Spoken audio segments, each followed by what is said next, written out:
जय भोले की तारी सेवा करते हुए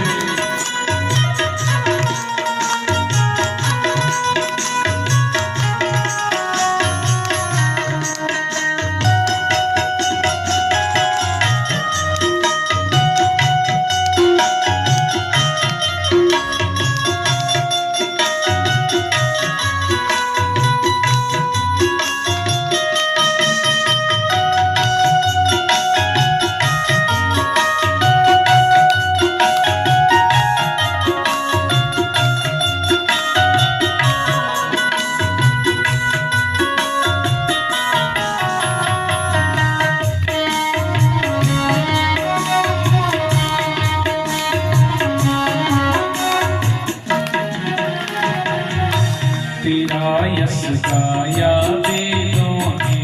तेरा यश गाया वेदों ने, पार नहीं पाया वेदों ने, पार नहीं पाया वेदों ने, तेरा यश गाया वेदों ने, तेरा यश गाया